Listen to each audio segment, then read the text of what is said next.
दिमाग गया और दास के मन में आया कि ये बहन तो आईब्रो बनवाती है, ये आंखों की जो बोहें हैं इनको सेट करवाती है, बाल वगैरह उखड़वाती है, सेट करवाती है सुंदर दिखने के लिए। आप देख लो एक बार इसको। बंदी छोड़ सदगुरु रामपाल जी भगवान की जय। बंदी छोड़ सदगुरु रामपाल जी भगवान की जय। बंदी छोड़ सदगुरु रामपाल जी भगवान की जय। वीडियो तो आपने देख ही लिया। फिर मैंने अभी जैसे दास अभी लाइव आया है 3 बजे, उससे 15 या 20 मिनट पहले दास को शंका हो गई इसका वीडियो देख के।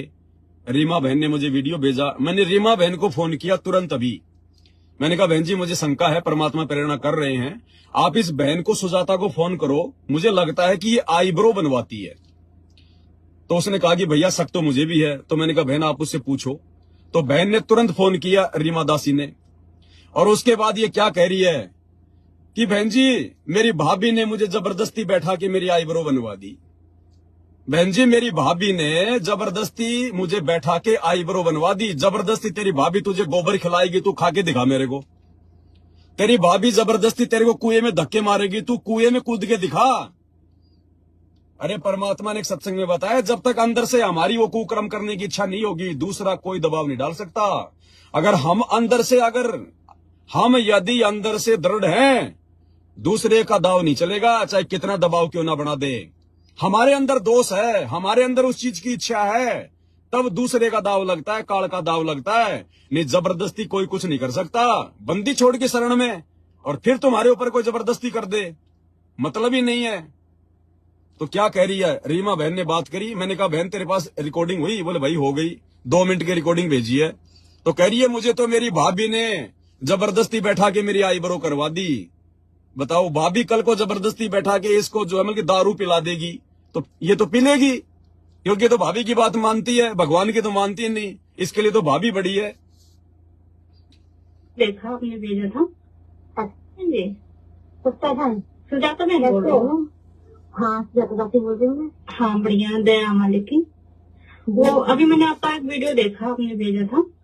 अच्छा अच्छा हाँ तो वो मुझे थोड़ा सा समझ ही नहीं आ रहा, ये आपने थ्रेडिंग बनवा रखा है या ऐसे ही आपका है? इवन क्या हुआ? ये थ्रेडिंग जो आईब्रो है उसको आपने बनवा रखा, सेट करवा रखा है या फिर ऐसे ही है? नहीं भाई वैसे तो मेरी ऐसी है, लेकिन मेरी भाभी ने भी जबरदस्ती बता दिया था, लेकिन उनको मैंने मना किया था कि नहीं ऐसा मत कीजिए। तो उन्होंने जबरदस्ती करके बना दिया था। वैसे मेरी आईब्रो ऐसी इसी तरह से है। हाँ मुझे लग रहा है ऐसे आईब्रो सेटिंग किया हुआ है, तो मैंने कहा थोड़ा सा कंफर्म करते हैं। तो ये आईब्रो सेटिंग किया हुआ है? हाँ नहीं तो बहुत टाइम पहले की बात है। वैसे आईब्रो मेरी इसी तरह से मतलब पतली है।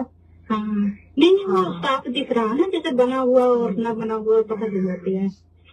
तो आगे सब ध्यान रखना बेंजी, ऐसी गलती मत करना। नहीं बहन ऐसी गलती नहीं करी। ठीक है। हाँ मुझे बस की मदद की रहती है उसके लिए। जाती कोई आप सोई हुई थी क्या? हाँ मैं सो रही थी। और सोते में बताओ कह रहे मेरी भाभी ने जबरदस्ती बनवा दी। अब ये साथ संगत वाले भाई बहनों के नियम है क्या ये? अरे ये साथ संगति में रहने के योग्य है क्या ये बहन? अपने गुरु भाई के साथ में गंदी गंदी बातें करती है, मोबाइल पे अश्लील बातें करती हैं, आई ब्रो बनवाती हैं, और क्या क्या नहीं करती होगी भाई। हमारे सामने तो 2 ही चीज आई, और क्या क्या नहीं करती होगी भाई। इसीलिए भगवान ने इनको साथ संगति से बाहर निकलवाया, गुरुदेव ने। आप और हमें नहीं पता, इसलिए दास कह रहा है छुपाओगे तो भी नहीं छुपेगी। अगर साथ संगति में आके मर्यादा तोड़ के भगत बनने का ढोंग करोगे, हमें तो नहीं पता चलेगा, लेकिन भगवान अंतर्यामी है, वो अपने मार्ग में उस गंदगी को नहीं रहने देगा, बिल्कुल नहीं रहने देगा। ये काहे की साथ संगत से जुड़ी हुई है जो जरा सा दबाव सहन नहीं कर पा रही। और भाभी क्या इसके पीछे कोई जो है वो लठ लेके खड़ी थी क्या कि तू आईब्रो बनवा?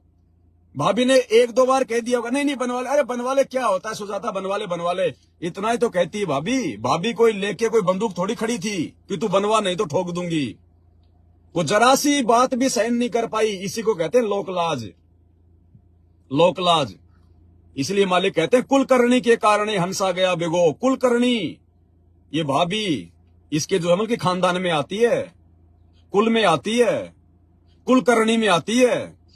कुल की करणी के कारण हंसा गया बिगो, यानी भगत गया बिगोय बिगड़ गया। और फिर वो भाभी के करेगी जब तू 4 पैर की होए, फिर क्या करेगा भाई? तो भाई और बहनों, अब आप लोगों को यकीन हो जाना चाहिए कि इनको पवन दास ने नहीं निकाला, इनको सतगुरु रामपाल जी भगवान ने इस दास को निमित्त बना के निकलवाया है।